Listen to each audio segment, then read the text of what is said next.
Hail to you, Scion. How might we serve you?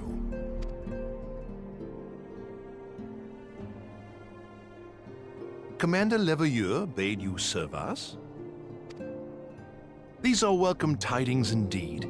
Given the sensitive nature of the task, I could not rely on one of my own.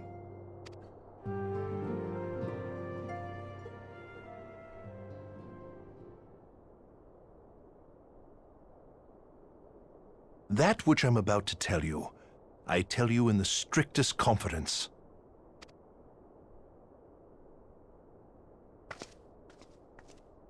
Some days ago, we received certain documents from an anonymous source. They notified us of the presence of a Garlean agent within the ranks of one of the Grand Companies. Following some discreet inquiries, we identified a suspect among the Immortal Flames, whom we detained for questioning. Alas, the man was not our agent. He was but one of many men in the agent's employ. We pressed the traitor for a name, but he had none to give. He claims never to have met his master, whom he knows only as the Ivy. He was, however, certain that this Ivy had coiled itself around every part of the Immortal Flames. It would seem our quarry joined the company some time ago and gradually recruited others to his cause. These conspirators are the vines by which he learns our secrets, all without exposing himself. It won't be easy to identify the Ivy amidst this tangled mass of subterfuge, but we have a tendril in our hands, and we shall follow it all the way to the gnarled root. Now, much as I would prefer to proceed with due discretion, circumstances demand that this matter be settled post-haste. Garlemald's War of Succession nears its end, and it is feared that the Empire will soon resume its march on Eorzea. When it does, we can ill afford to have traitors in our midst. The Ivy must be rooted out now. We must begin by apprising General Reborn of our findings. I would ask that you accompany me to the Hall of Flames and remain on hand to see that things go smoothly. Assuming the Ivy's tendrils are as widespread as we believe, he will be aware that an investigation is underway, and if that is the case, he may well move against us. We must be prepared for anything, while taking care not to betray our purposes by seeming prepared. A simple enough task for a one-woman army like you.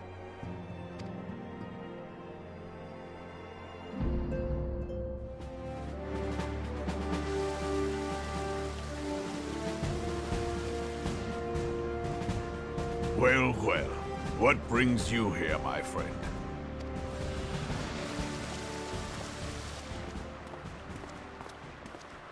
She is here at my behest. Greetings, Reborn. It has been a while. Hilbert, you old scoundrel. When they told me you'd be visiting, I scarce believed my ears.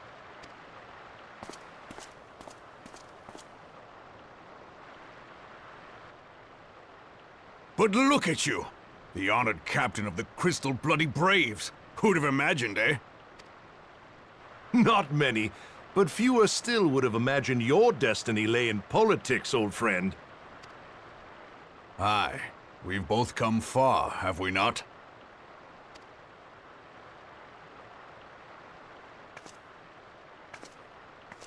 Lest you wonder, Hilbert and I go back a long way. We've been friends and rivals since we were lads. The last time we saw each other, Alamigo had just fallen, so you can guess how many summers it's been. And in all that time, not a word from the fool. Ah, well, my dealings tended toward the modest and mundane, unlike some I could mention.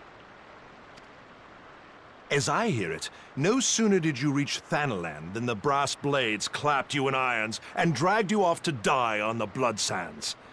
Being a stubborn sort, you won 1,000 matches and earned yourself a place in the people's hearts while you were about it. Then, with your mountain of prize money, you bought the Colosseum and secured a seat on the Syndicate. Those balls, brother! Rags to riches does not do it justice. You're a hero to the common man. Pah! Spare me. I am no hero. If anyone is worthy of that title, it's our friend here.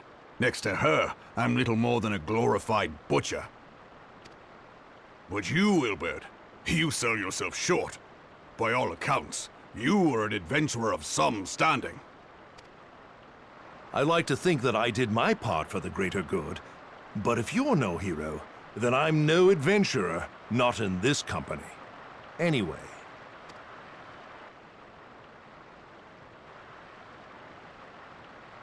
I have tidings. So there has been progress. I've let it be known that this meeting is a reunion between old friends. None will give your visit a second thought. To convene elsewhere would only attract attention. Let us speak here, in plain view of all.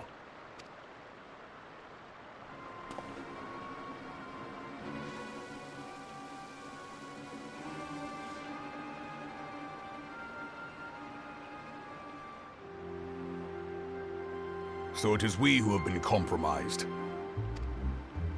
Teleji Adeleji's machinations have shaken Ul'dah to her foundations. In such uncertain times, a man's loyalty may be bought for a fistful of gil. But if this snake has truly been in our midst for as long as you say, we must needs consider a far graver possibility. Conspiracy. Could it be that the Monetarists have been in league with the Empire from the first? Very well. I will have my most trusted men investigate the matter. Continue your inquiries in the meantime. It does me well to see you again, old friend. When next we meet, let it be over a flagon of ale. I look forward to it. Let us reminisce of bygone days and drink to the future of our homeland.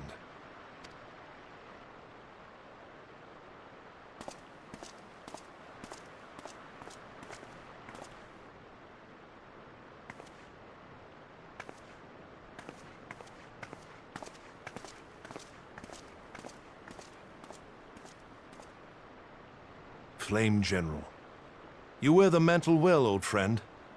I must work hard if I'm to keep up. Well, it would seem your services were not required after all. I dare say we have Reborn's prudence to thank for that. Still, I was glad of your presence. My thanks, Scion.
Have faith, my friend. You need only state your case with confidence and clarity.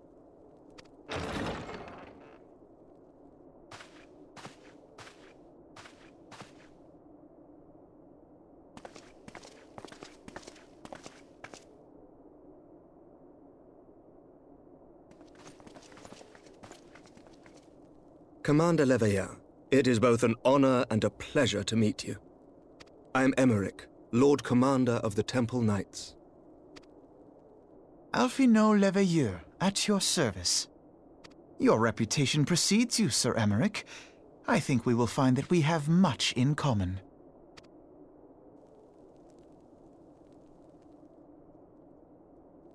Speaking of reputations, yours towers over us all. Does it not? It does indeed, Lord Commander.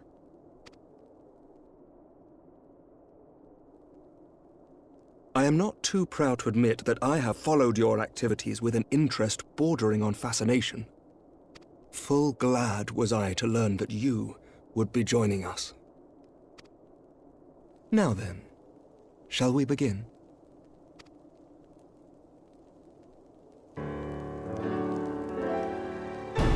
We know full well that the Garleans will return in force ere long. What is more, we have yet to achieve a lasting victory over the primal menace. The beast tribes continue to summon their gods, and each incarnation is stronger than the last. Ishgard is not immune to these threats. I must reiterate that it would behoove your nation to rejoin the Eorzean alliance. Once again, I must respectfully disagree. On what grounds? Despite their presence in Kurthus, the Ixal do not concern us. Their territorial claims pertain to Gridanian lands, and it is the people of Gridania whom they harry. Consequently, the Holy See judges this to be a Gridanian affair, and Ishgard does not intervene in the internal affairs of other nations. Even were that not the case, our forces are wholly committed to the Dravanian conflict.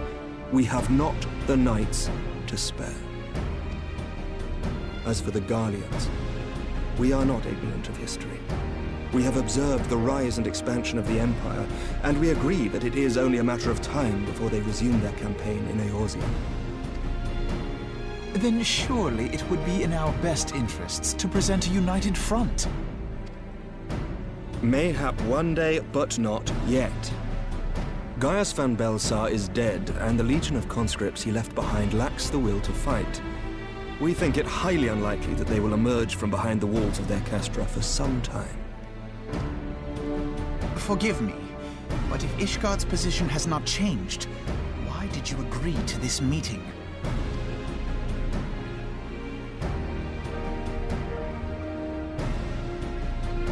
It was not only as a representative of Ishgard that I came here.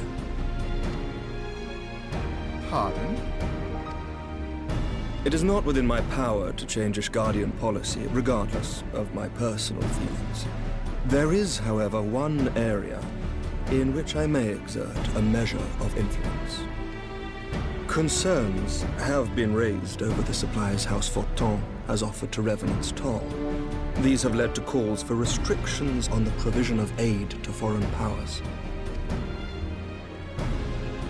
I can ensure that the shipments continue unabated.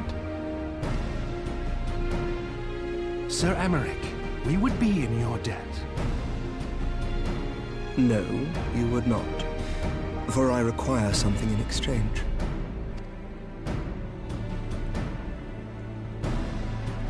Of late, there has been a flurry of Dravanian activity, the purpose of which was not immediately clear. However, our astrologians have since observed alarming changes in the heavens. The dragon star waxes unnaturally bright, and there are whispers that it portends the resurrection of Midgard-Sorma. The fallen guardian of Silvertear Falls? That's absurd. Full many times have I gazed upon the dragon's corpse still wound around the Agrius, and wondered how different our world might be if it yet lived to plague the skies. I do not know, and I do not wish to know, nor does any son of Ishgard. Yet the mere presence of Dravanian forces is not sufficient grounds to send knights to Mordona, whatever our astrologians say. As I told you before, we have not the forces to spare. But we do.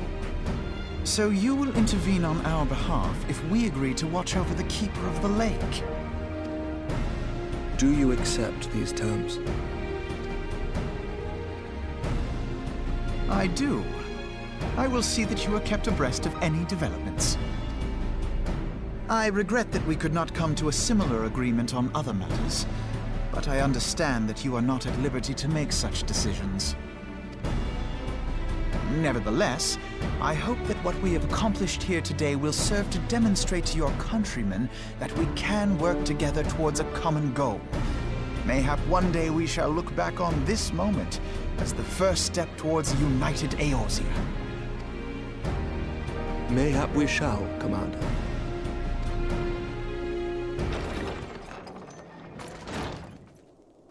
What is the meaning of this? The caravan, my lord. It's been attacked. It was Iceheart, my lord. What? By the Fury! All our precautions were for naught?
The tales do not do you justice, warrior of light.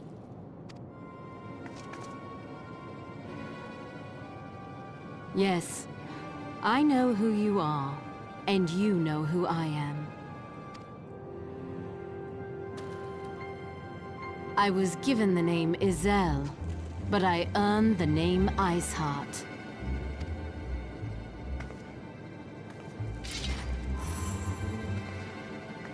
This endless cycle of hatred, of bloodshed, of sorrow. You would see it continue, O noble warrior of light. I would not.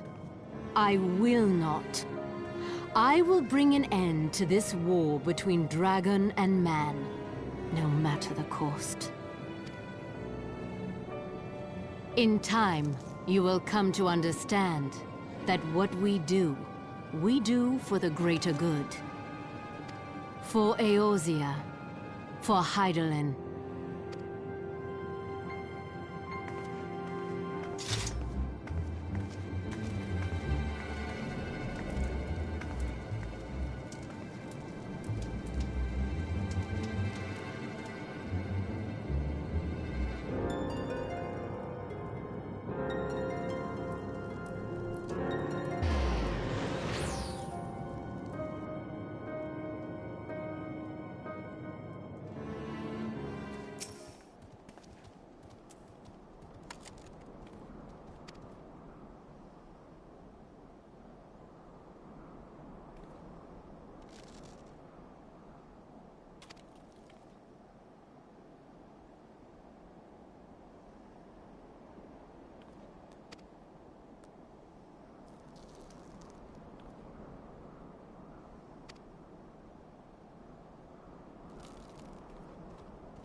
Change has come to the Garlean Empire, and we must discuss the implications. The rumors are true, then? The War of Succession is ended? It is. A new emperor reigns in Garlemald. Who?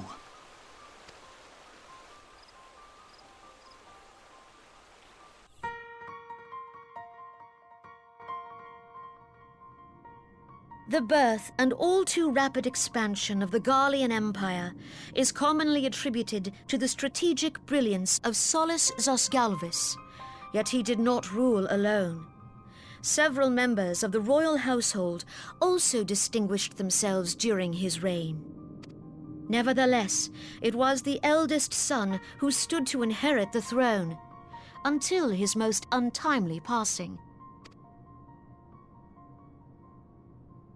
I thought us fortunate when I learned that the Emperor had died without naming a successor.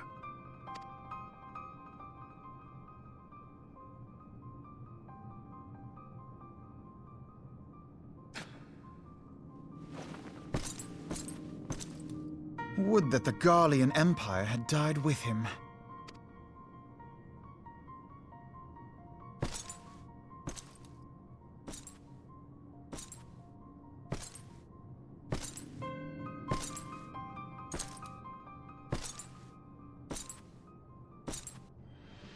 'Twas the grandson and his uncle who had the strongest claims, was it not?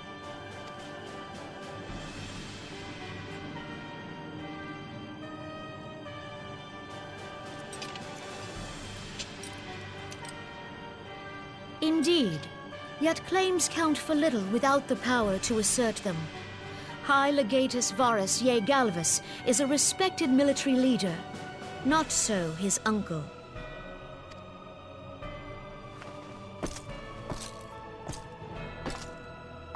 So young Varus has torn the crown from his uncle's grasp and taken his place at the head of the Empire.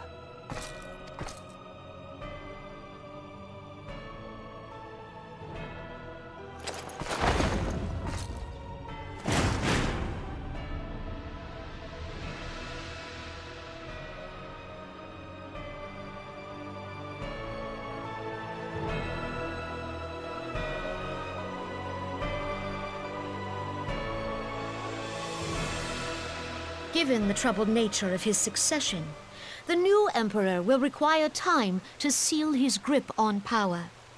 Yet have no doubt but that he shall, for there are none left with strength enough to oppose him.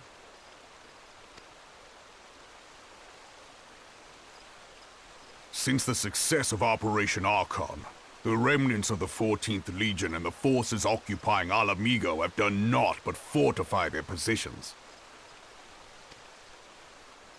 But you can be sure they'll be ready to march on us again, if their emperor gives the word.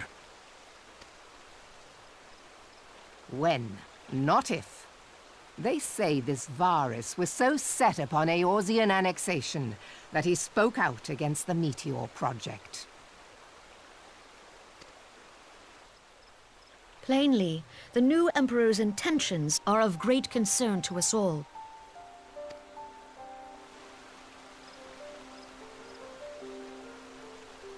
I propose that we set aside the Cartano dispute for the present, and discuss what measures the Alliance might take to prepare for a resumption of hostilities with Garlemald. Moreover, I move that we re-examine the question of how our former allies in Ishgard might be persuaded to retake their place at our side. Could Eorzea but stand as one, 'twould deal a grave blow to our enemies' ambitions.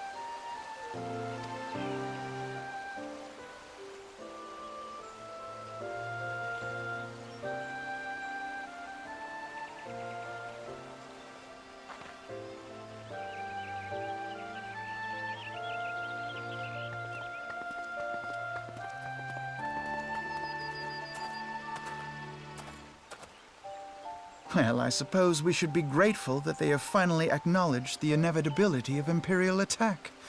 Who knows? They may even do something about it. If only the leaders of Ishgard would follow their example and stop hiding behind their gates, praying for the coming storm to pass them by. But that is a discussion for another time. At present, I am more concerned by the fact that the Alliance's mooted preparations will be made known to the Garleans many moons before their coming. So long as the Ivy eludes our grasp, no secret is safe.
Minfilia, am I right?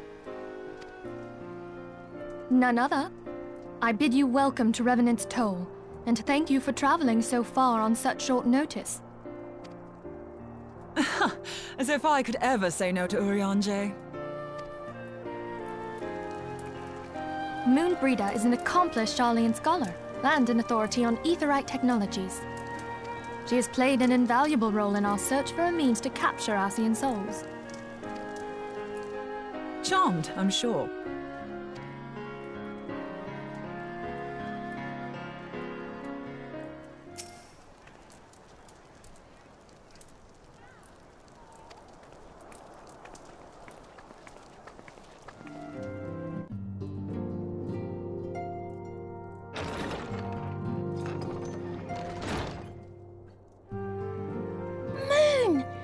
It's been ages! Oh, longer, sister. A joyous reunion indeed. Well, of course it is. Moon and I are like twin sisters. Save in appearance and aptitude.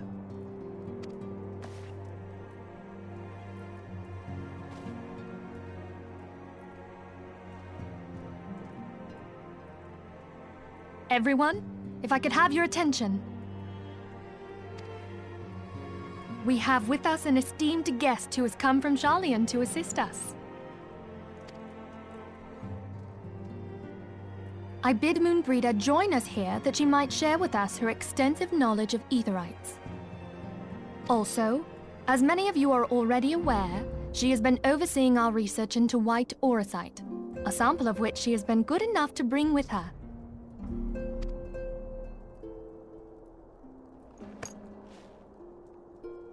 Well, I had to come, didn't I? You'd have to be bloody daft to turn your nose up at a chance like this. Where better to conduct my final tests than a land so steeped in ether you can taste it? 'Tis plain the passage of the years hath done little to dampen thy youthful spirits. And nothing at all to reform thy youthful manner.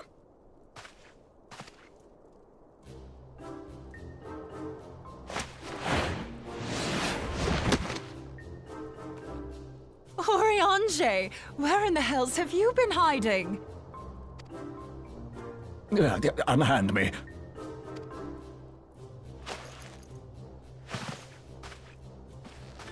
I come all this way, and that's what you have to say to me. I much preferred when you were pleading with me to drop everything and hurry to your side. What was it you said?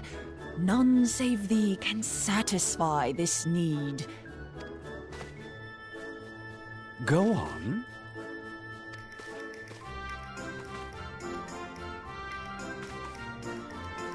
Thine artless attempts to misrepresent mine all too innocent motives do thee little credit.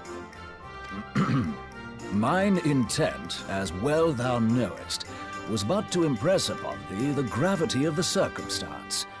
Lest thou doubt, a deiform entity shall shortly be summoned, save if thou and no other grantest my compeers thine aid. You still haven't found it, then? Your missing aetherite? We have not. No. We know that Iceheart teleported to an aetherite not far from the first. Yet even after careful analysis, we could not locate the second beacon.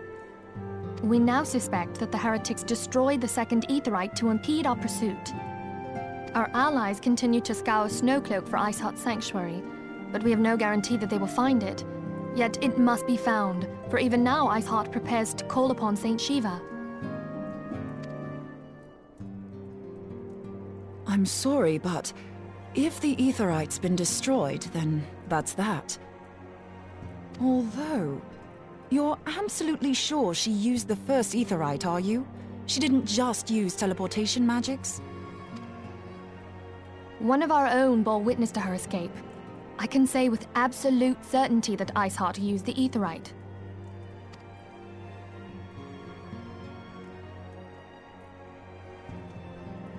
In that case, there might be a way, so long as the ethereal current is still flowing.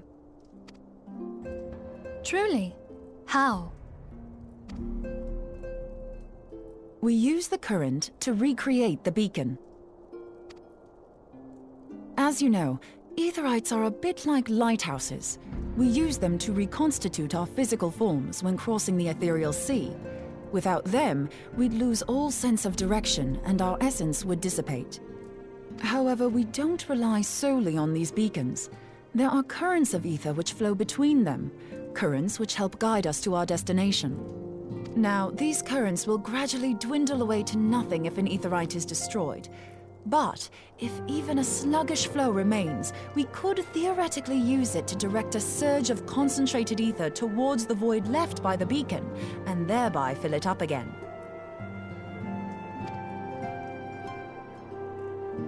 Like opening the floodgates to fill a dry riverbed. Though, correct me if I'm wrong, but would we not need a veritable reservoir of ether? In concert, we might manage to channel a sufficient volume, yet that is not my chief concern. To direct the flow of so great a volume of ether with the requisite precision would be a nigh impossible task in itself. I barely succeeded in facilitating travel to an unattuned beacon. That which you describe sounds considerably more difficult.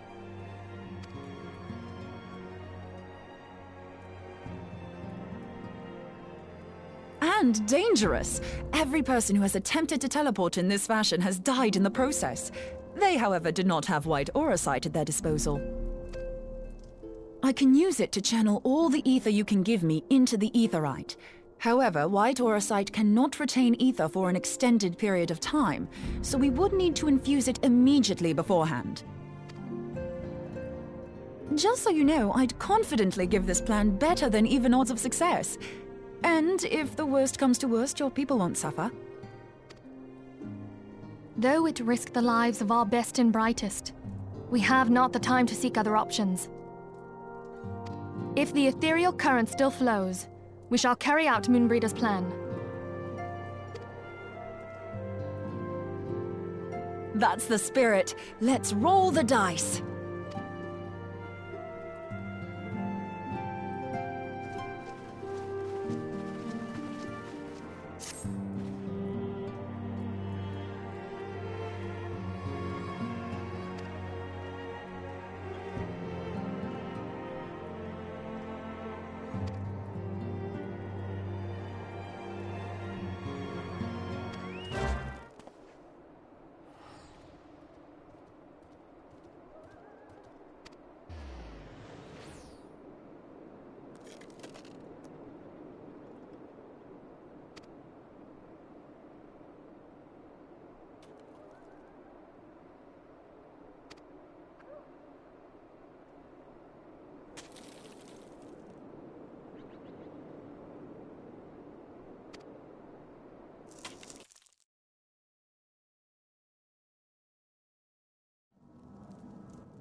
You should never have come here, warrior of light.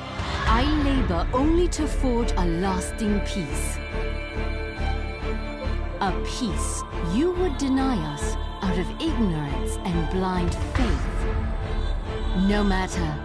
If it is our fate to be at odds, then it is mine to strike you down. We whom gods and men have forsaken shall be the instruments of our own deliverance. Partake of my flesh. Fill this vessel with your light. Walk amongst your brothers and sisters once more. Oh, Saint Shiva, still the hatred within our hearts and bless us with eternal grace.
Fool.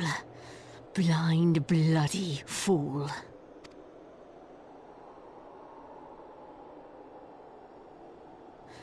You, of all people, should understand the suffering war begets. That no sacrifice is too great if it brings an end to the violence. Mine is the righteous cause. You fight in a war you do not understand. A pawn of liars and schemers. And they are no less ignorant than you, following the creed of their fathers without question, never thinking to ask why. Trapped in a delusion of their own creation, and blind to the truth.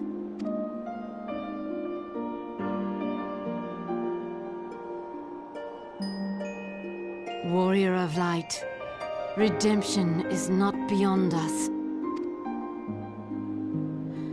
We who walk before may lead those who walk after. Seek the keeper of the lake. See with eyes unclouded.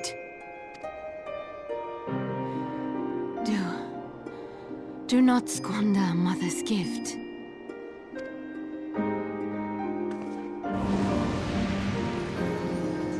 Hear, feel, think.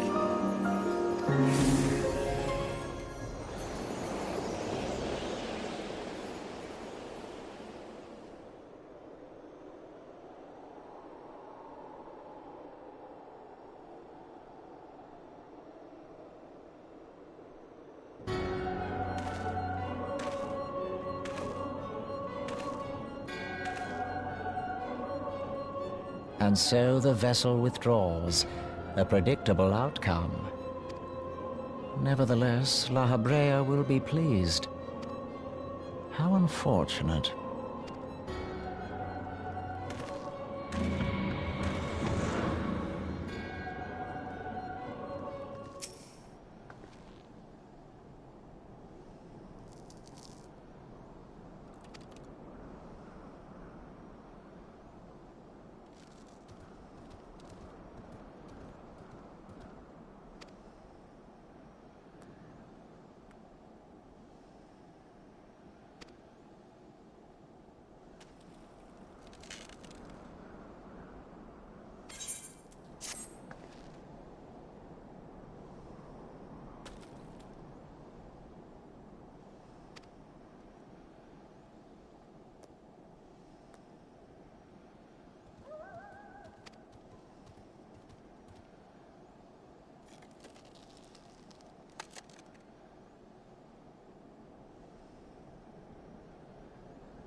On behalf of the Holy See of Ishgard, allow me to express my deepest thanks. Never before have we been required to contend with a primal, Indeed, there were fears in some quarters that our knights might not be equal to the task. From what we have now learned of these beings, I can say with certainty that we would have lost a great many men had the Scions not intervened. Then the argument for preemptive action should be self-evident. Perchance now you will reconsider my proposal that Ishgard move against Nautalon.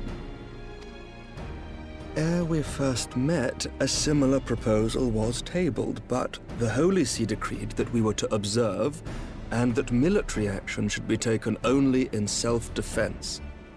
All things considered, it was not an unreasonable decision. Since the calamity, 2 vigils have fallen to the Horde, while Garuda has never shown any inclination to storm the gates of judgment. Which is why this unprecedented crisis and its resolution may prompt a change in policy. You who have faced these primals know well the threat they pose. Ishgard did not. Not until now. And there is naught like a brush with death to change a man's outlook.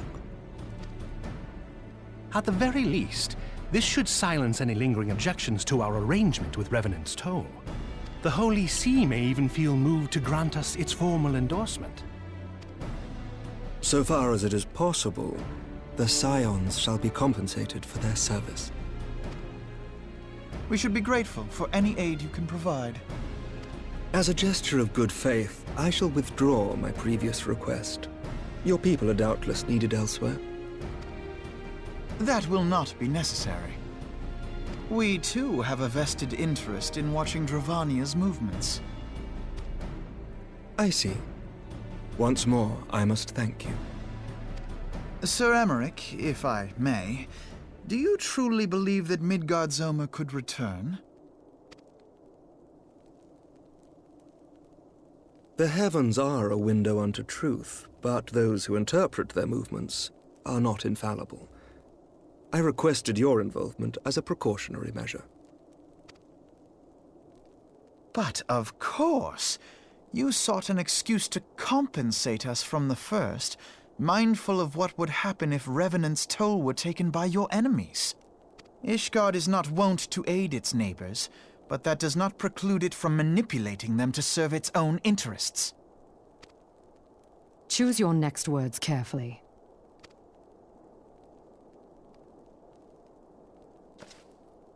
Do you know what sort of man becomes Lord Commander of the Temple Knights? One who comes from good stock. I did not. Yet here I am now. Why do you suppose that is? Because I swiftly learnt to tell the difference between words, deeds, and beliefs. You are correct, Master Leveilleur. Ishgard desires to see Revenant's Toll flourish, as it would present a troublesome obstacle to our enemies from the south. We are so glad to be of use to you. As we are to you. Ours is a mutually beneficial arrangement, lest we forget, one born of necessity. The dragons grow more restless by the day, and the heretics harry us nigh without cease. We have contended with such troubles for centuries, but there are limits to even our endurance. Yet as a pauper is loath to part with his meager possessions, the leaders of Ishgard are not wont to render up their trust to outsiders. But with perseverance on our part, they may yet be made to see the light. Nevertheless, one must take care when walking the road less traveled. Wise words, Sir Emmerich. I shall make a point to remember them. I must apologize for my earlier outburst. I hope it will not sour our good relations. Not at all. You but spoke from the heart. I trust you understand that at times my duties may prevent me from meeting with you. On such occasions, my second-in-command will speak for me. Lucia, at your service. Pray excuse our reticence.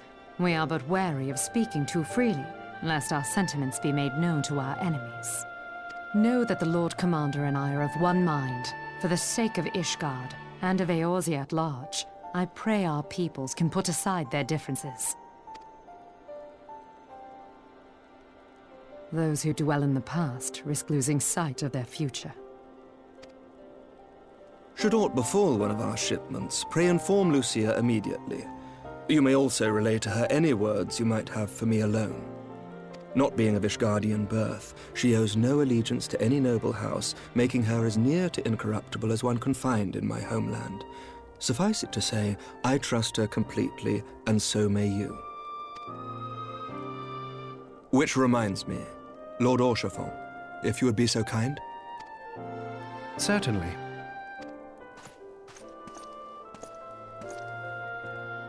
In times such as these, trust is ever in short supply. Mayhap this will go some way to rectify the problem.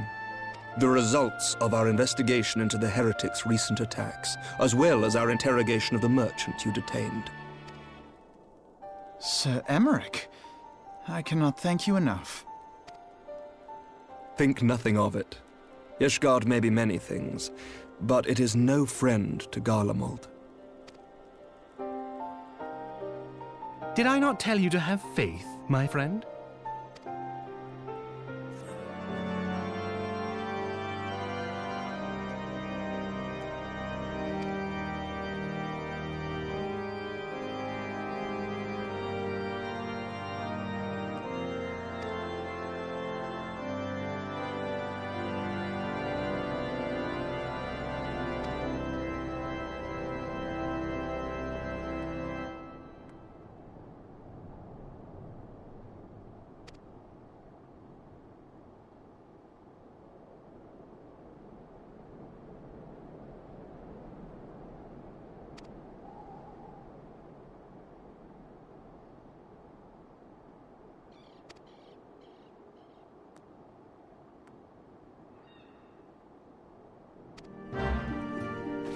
Words cannot well express how glad I am to see you return to us hale and whole. Needless to say, I am most eager to hear your account of that which occurred in Curthis, assuming you're ready to speak of it. Excellent. I shall summon the others at once.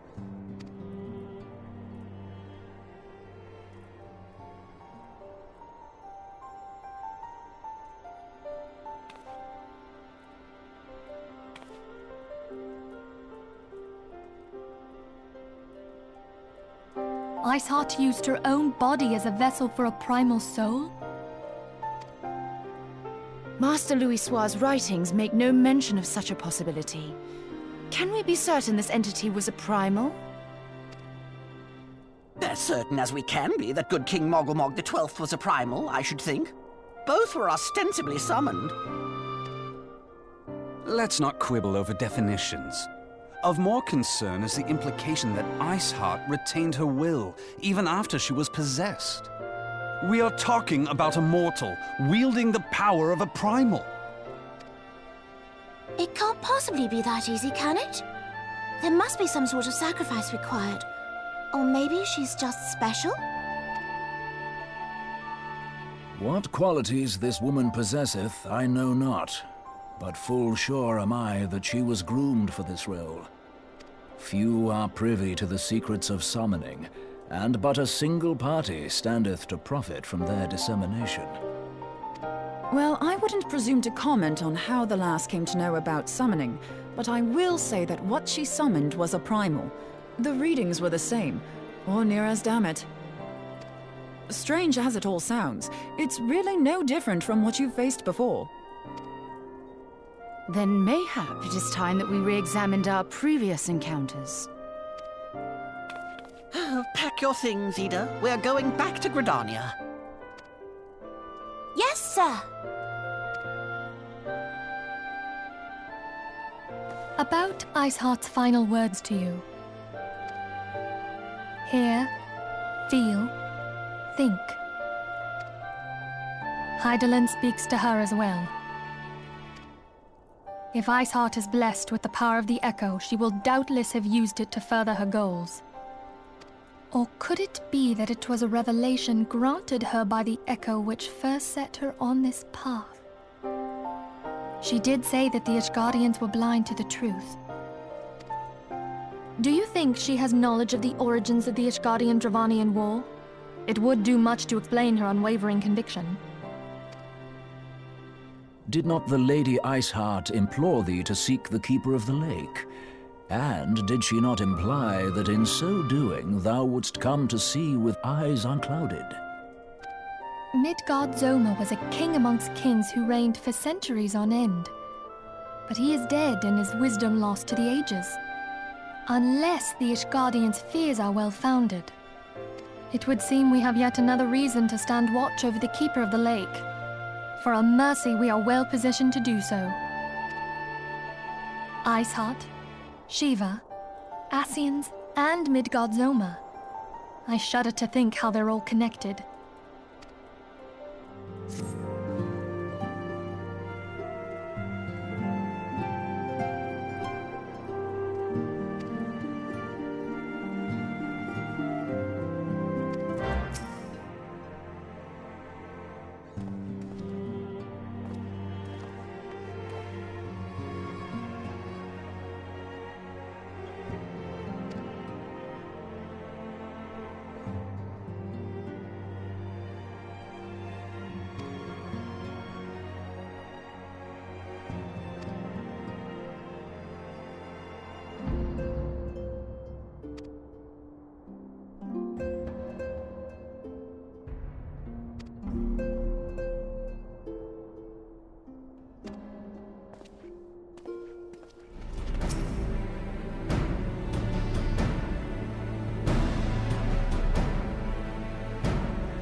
I've heard. Truly bothersome business. No, I do not foresee a problem on that front. The main concern is Reborn. There is no telling what the brute might do. Have the Blades watch him in the flames day and night. You may leave the Sultana to me. I shall personally attend her grace.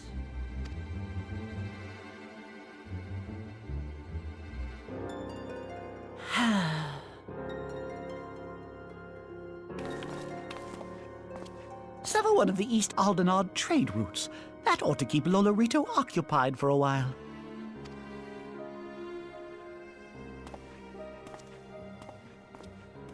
Nanamo Ulnamo. For my sake, pray be a good little Sultana to the last.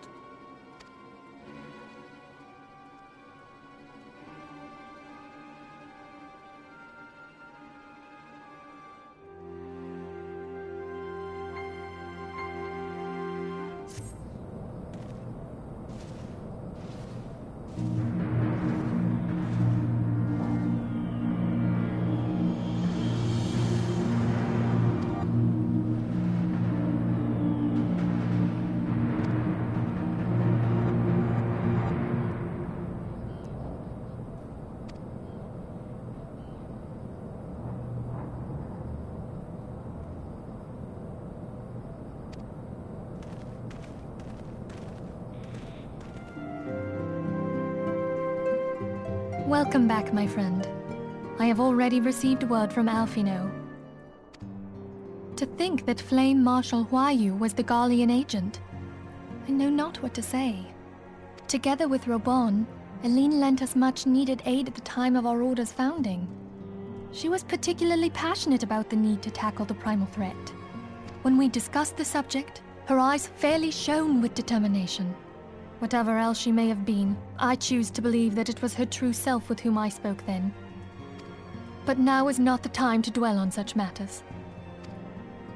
I have an important announcement to make regarding our effort to defeat the Scions. We shall begin as soon as everyone is assembled.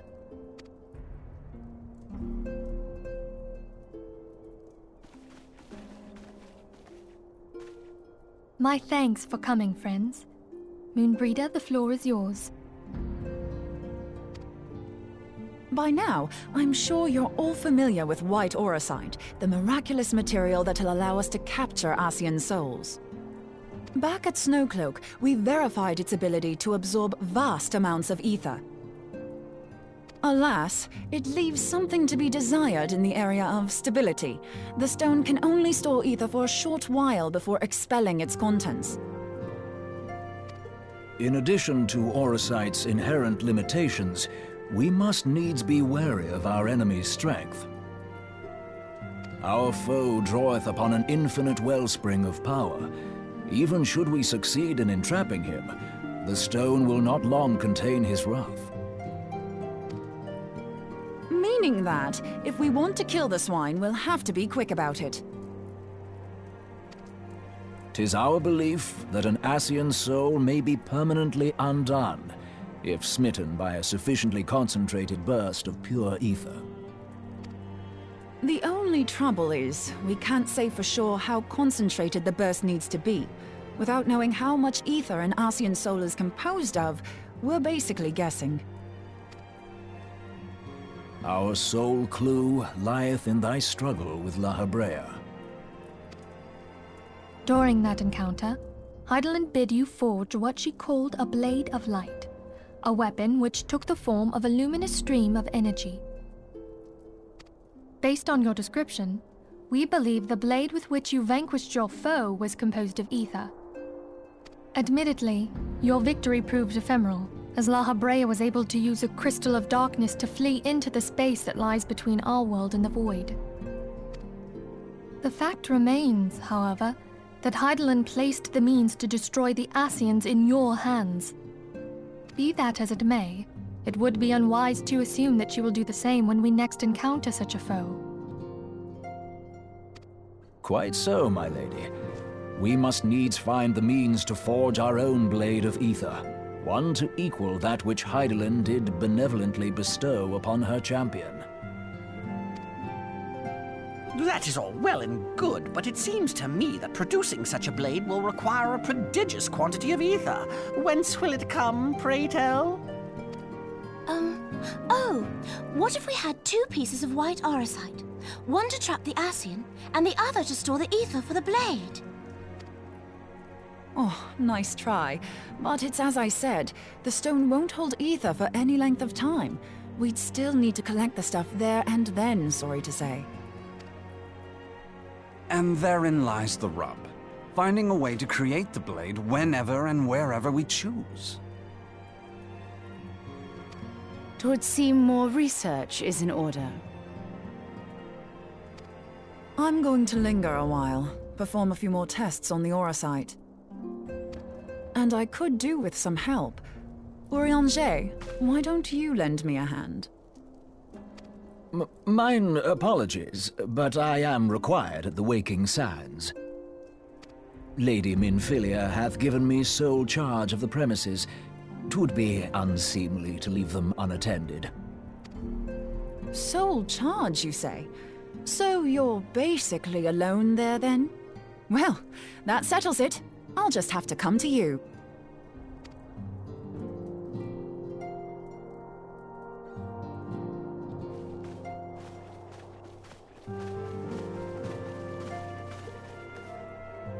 While you were afield, word arrived from the Garlean motherland. You will recall that a survey party was dispatched to investigate the incident at the Isle of Val. What they discovered was troubling, to say the least. According to the report, the isle has been erased from existence.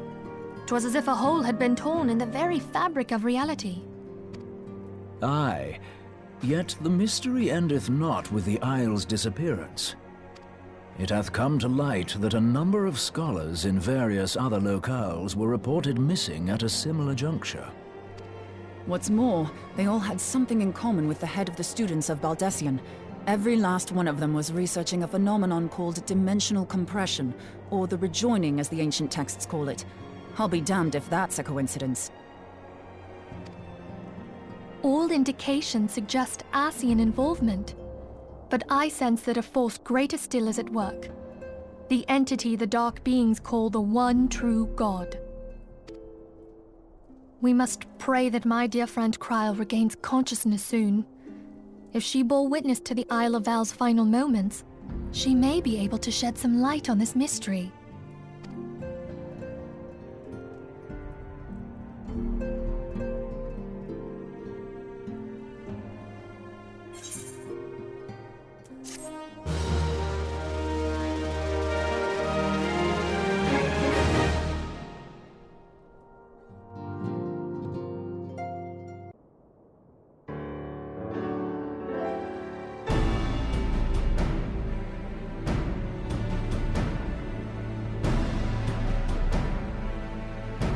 Following the calamity, the forces of the 14th Imperial Legion entrenched themselves in strategic locations across Eorzea. So swiftly did they accomplish this, it was suspected that they had received help. To think that it came from Huayu, my right hand. There is more.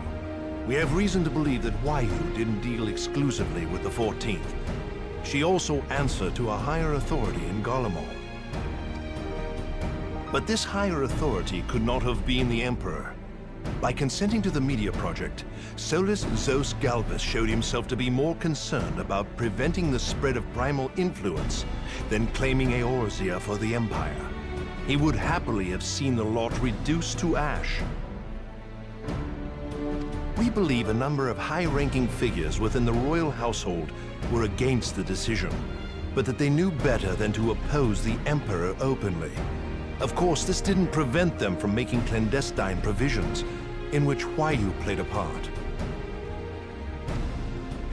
Alas, these provisions did not prevent Dalamud from falling, and the ensuing chaos changed the face of the realm forever. Yet Eorzea survived. To all intents and purposes, the Meteor Project had failed, and the Empire was left to rue its lack of a decisive means to eliminate the primals. Until, that is, it stumbled upon the Ultima weapon.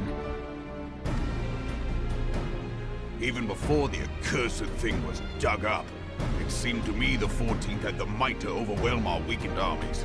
Yet they chose to hide behind their walls. Why? The Black Wolf was wary of making the denizens of Eorzea desperate, lest more primals emerge to bleed the land. The discovery of the Ultima weapon, however, emboldened him to resume his war of conquest in earnest. But there was one in Garlemald who believed that Van Belsar's actions were premature. One who stood higher in the Imperial Army's chain of command. He ordered the Legatus to halt his advance, only to find that the Black Wolf had slipped its leash, and that the 14th now acted alone. In a bid to bring Van Belsar to heel, he used the agent he had planted in Ul'dah prior to the Calamity to undermine the Legion's efforts. A man who outranks Van Belsar, yet opposed the late Emperor's decision to annihilate Eorzea. This could only be the former High Legatus of the Garlean army, now known as Emperor Varys Osgalvus. So he was Huayu's true master. But one of several in actual fact. We've learned that even as Huayu served the Empire's interests, she sold Imperial secrets to a certain faction in Eorzea. In so doing, she helped to maintain the status quo, thus prolonging the conflict. Considering who stands to profit from war, it isn't hard to imagine who her other masters were. Seven hells! You mean to say that she was a double agent? Triple, if you consider her services to Van Belsar and the new Emperor as separate. As neatly as these pieces seem to fit, one aspect of the puzzle remains unclear to me. By whose will was the Marshal feeding intelligence to the heretics? And try as I might, I fail to see how aiding their cause would profit either her Imperial or monetarist masters. Could it be that another hand is at work here? If so, Huayu must be made to reveal whose it is.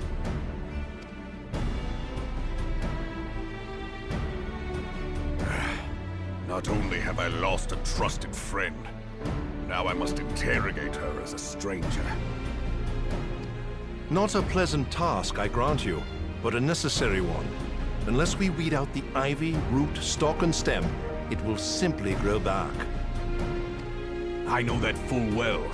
Those closest to Huayu have already been detained, and I will question them alongside her. General, pray keep in mind that there may be unwitting abettors among them. All will be treated fairly. On that you have my word. Those who are innocent have no cause to fear. You have ever been a friend of truth, General. I hope the unpleasant task of weeding out falsehood will not detain you too long. Though it be for the sake of Eorzea, doubting one's comrades is poison to the soul. And with that, I take my leave.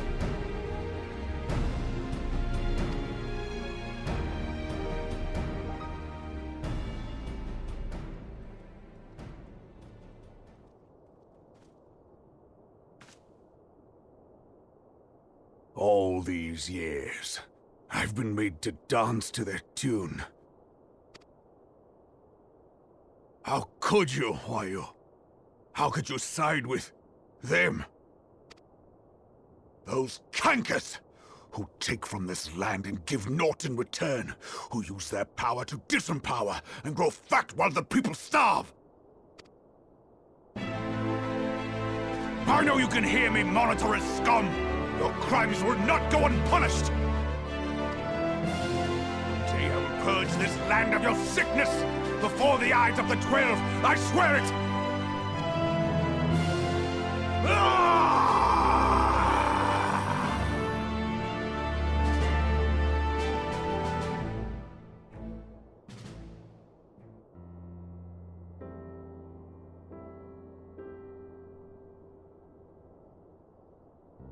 I shall have no further need of you this day. Your Grace.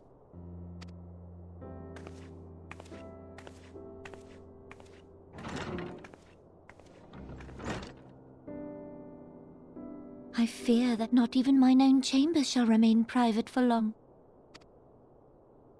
Has the situation grown so grim?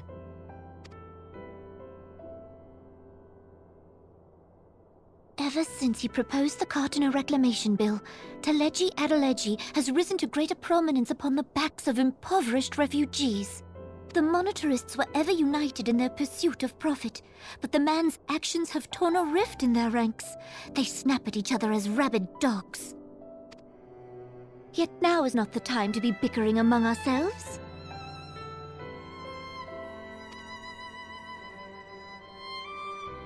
If this bickering is a threat to law and order, might you not have grounds to dissolve the Syndicate? Would that the solution were so simple, Admiral. Alas, my moving to dissolve the Syndicate is certain to spark outrage among the influential merchant class, whom the Cabal represents. This would serve to exacerbate the current unrest, and peace would slip still further away. Be they rich or poor, natives or refugees, all who reside in Ul'dah have a right to pursue happiness. It is the duty of a ruler to protect this right. If I am to perform my duty, I must needs tread warily. It would not do to make enemies heedlessly.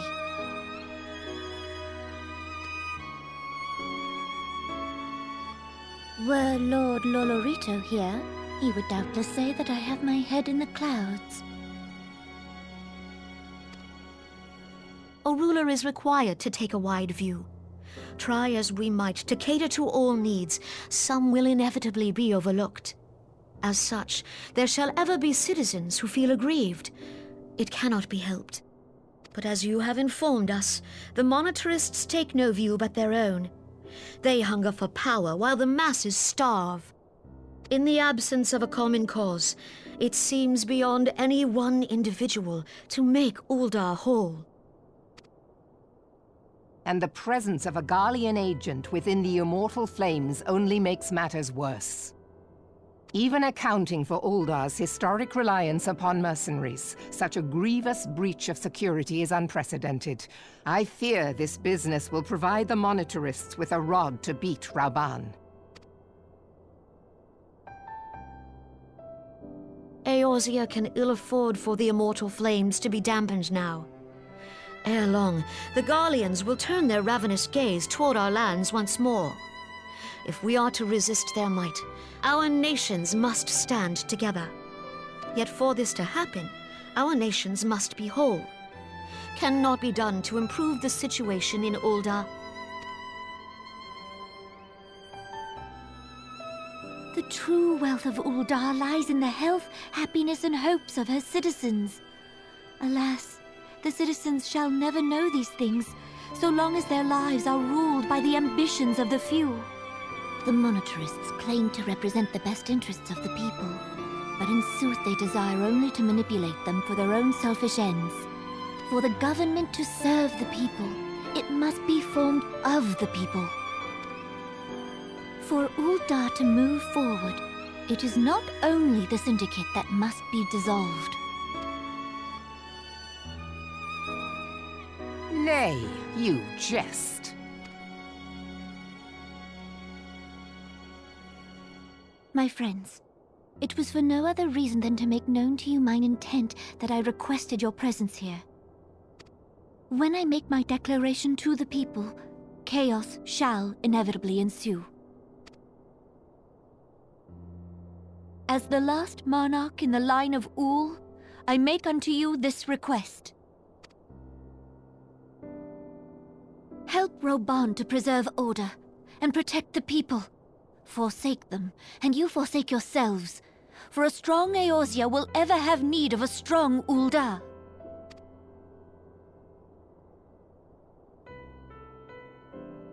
Your Grace, are you certain of this? There is no other way. When the time is ripe, the nation shall become a true republic.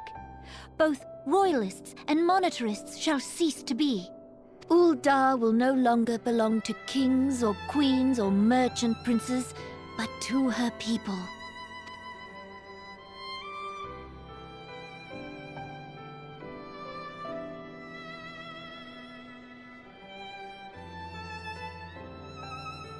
Reborn, forgive me for casting aside all that you have toiled for in my name. Beyond this gesture, I am powerless to help my subjects.